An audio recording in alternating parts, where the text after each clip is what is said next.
I think they're going to make like all the bosses badass, even if it's like an Act 1 boss. So it might take you just as long to beat Act 1, even if you're like a higher level, because the bosses just stay the same level according to how many levels of people are in the fight. Like, the stronger you are, the stronger the bosses are, so it's always hard no matter where you are.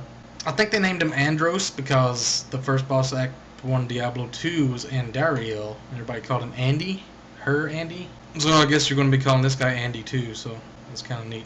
But there's one thing, I don't know if I should tell you guys this, but before you get to the boss, outside the room, there's this other, like a mini-boss. He's fairly easy to kill, but he's called the Jester. And I think it's like a Batman joke, like the Joker, because he's like, you cannot defeat the Batman. But I think they're probably going to take that out because Heath Ledger died. But it's weird because there's all these references to like different things, like there's this town close to Tristram that's got these barrels of something that looks like beer. You break it open and it drops like butterbeer on the ground. I think that's like a Hogsmeade reference to Harry Potter. Anyway, part of my Make-A-Wish thing was that I get to design something in the game. Like, you know how E-Phoenix got to design an NPC or something like that? Or a bow. I forgot what it was. So I decided I was going to design this town, which is outside of Tristram, that you have to go through to get to Tristram. And by the way, Tristram is very important to the game. It's haunted as fuck because so much evil shit happened there.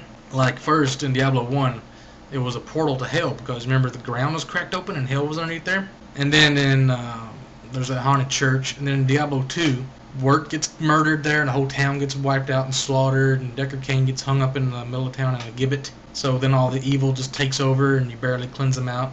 So in the Diablo 3, it says 20 years later, nobody ever rebuilt the town because they were all scared of shit of it. And it just gets more and more haunted because all this evil keeps accumulating there and doing unthinkable things. Plus all that Uber Tristram stuff that I never even saw happen there. So Tristram is basically like hell on Earth, and that's where all the stuff, all the undead monsters, zombies and crap that's on Earth, not down in hell like in the later levels, but on Earth, that all came from Tristram, so that's where it all came from.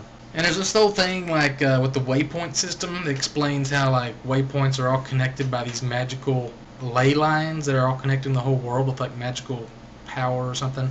And that's like the thinnest part of where the worlds connect. So it's like, actually the ley lines kind of remind me of, not like a web, but kind of like the last symbol. I don't know if it's the last symbol because I didn't say the last splash page, but on Blizzard.com they had this big splash page like would change every day. It started out with like a hell rune, and then there's like a shale rune looking thing, which is actually like the symbol on Arthas' sword. Then there was the Protoss symbol from StarCraft 2, and then some kind of weird crop circle. And then there was this thing that wasn't even like with round circles around it. It was just like kind of off looking weird shaped. But the thing in the middle was kind of shaped like a bunch of lines, like a bunch of ley lines. I don't know if that had anything to do with it, but kind of what it reminded me of. So Tristram is kind of like on the thinnest part of reality and hell, whatever. It's all reality, but you know what I mean. It's like a portal to the underworld. So I had this dream one time. I don't know if I made a video about it, but I based my town on this dream that lets you get to Tristram, where it's pretty cool looking. Like there's wheat fields everywhere, and there's scarecrows all in them, and ravens flying around, and there's farmhouses, and there's a house in the middle of town. It's like it's got snakes all over it. And there's this doll that's part of a quest that's half buried in the ground. And one of the Blizzard guys said that reminded him of that little town in Eastern Plaguelands, where you found that 3 pieces of the doll and you give it to that ghost, and you had to help that other ghost in the past defeat that guy. Kind of like that, but it's all like with wheat fields and scarecrows, and like when you loot the doll, this big tornado comes and sweeps everything up, and it sucks you into the air and like drops you back down in Tristram, which is kind of like a Wizard of Oz reference. But the town, I named it Paradox, because it's like the opposite of paradise. It's paradox. It sucks you up. So then you get to establish this little outpost outside of Tristram, kind of like the Bulwark in Western Plaguelands, Eastern Plaguelands, whatever, in Undercity, like a little outpost where you can't like if you made it in Tristram, then you'd never be able to clear it all the time. All the monsters and the elites in there, you wouldn't be able to kill them over and over again if you just cleansed it out and like you made Tristram your town. So you gotta be like outside of the town. But once you go into Tristram, you can run to this portal. I mean, you don't have to kill anything to get to it. You just run to it, and you can make it without dying. It's like the one in Arcane Sanctuary, one of those portals that stays open all the time, and it sends you to like to Duriel's, whatever.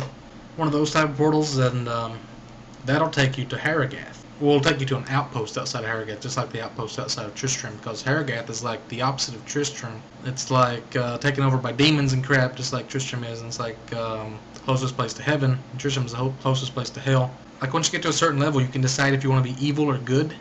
And if you want to be good, you want to go to hell and just beat everything up in hell. If you want to be evil, then you go to Haragath and you go to heaven. You help them assault heaven. I'll tell you more about that in a minute. So every time you kill a general, he has like a 1 in 10 chance to drop one of these soul stones that you shattered in Diablo 2. It could be Bael's or Mephisto's. It could be Diablo's. Every boss has the same amount of chance to drop any one of the soul stones. So if you really want to beat the game all the way through, you have to kill each boss like at least 30 times, because that's 1 in 10 chance times 3 bosses to get all the soul stones. And that's just if you do it by yourself, and that's just if you do it on the first difficulty level. Because as far as I know, only one person can loot the soulstone shard if it drops. I don't know about that though, because I haven't played with more than one person. Maybe everybody gets to loot it. So then once you get all 3 pieces of one of the bosses, you have to go to Tristram, and you have to find Deckard's timepiece, which was like this pocket watch that Deckard Cain had back in Diablo 1, which somebody stole off of him. And you think, well, maybe Wirt stole it because he was like a thief at the edge of town, and he got killed in Diablo 2, so you're going back to Wirt's grave, and when you click on his grave, he comes up out of the ground. He's undead, he's big as fuck, and he's like, he kind of reminds me of one of those guys in Hellfire Peninsula and WoW that are working on those Veil Reavers. They got the big saw blades for arms. He kind of looks like that, but the fucker has got like a big wooden pirate leg, and not just a pirate leg, he's like a crossbow modified into a crossbow, and he shoots you. He kicks at you and he pulls it back and he just shoots it out of his leg. It looks sick as fuck. Basically, he's like kicking arrows at you, and he can summon undead hell cows. So it's pretty badass. The coolest fight I've seen, probably. It's way cooler than that fight where the guy bites his head off in the gameplay video, if you ask me. I think he can summon like anywhere from 3 to 10 cows at a time with giant halberds. Plus he's shooting arrows at you with his giant leg and doing undead stuff. But if you kill him, he usually drops a unique and crap load of gold like he used to drop when you would click on him in Diablo 2. Then he has a chance to drop Deckard's timepiece. I don't think he always drops it.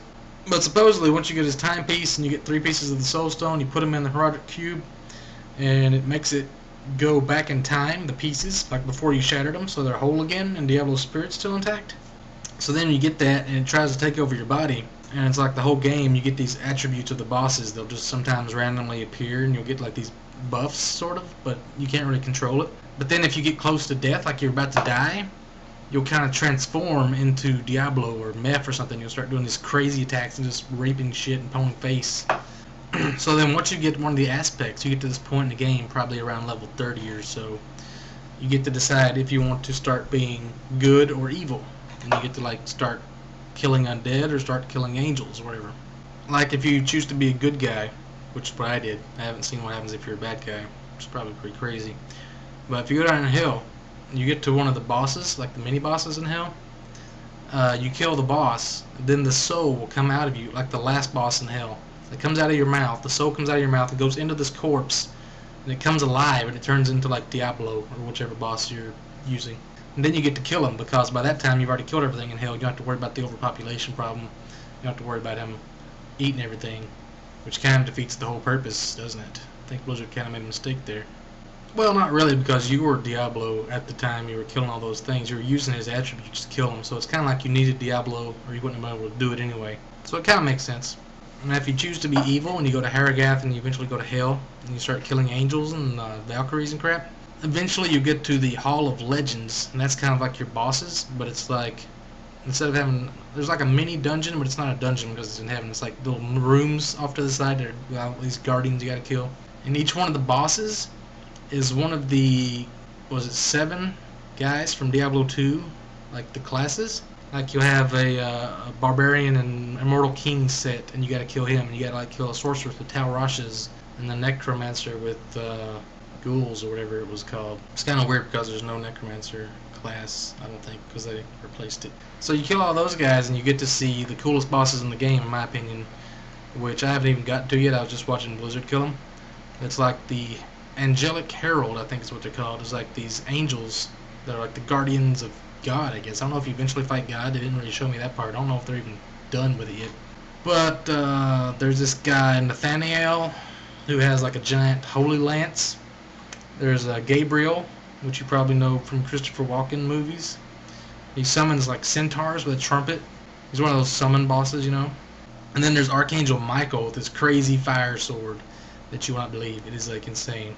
And what makes it harder is that you can only have 3 people in your party with the aspect of Diablo, Bell, or Mephisto, and then everybody else has to be like normal guys with no aspects. And like it depends on which soulstone you have in your inventory. That's how you know which aspect you have on. So they have to like leave theirs in their stash if they have it. But you can still have evil characters. Like, well, I made a paladin, but if you went the evil way, you'd be like a death knight. Like if you choose to be a knight, you either become a paladin or a death knight.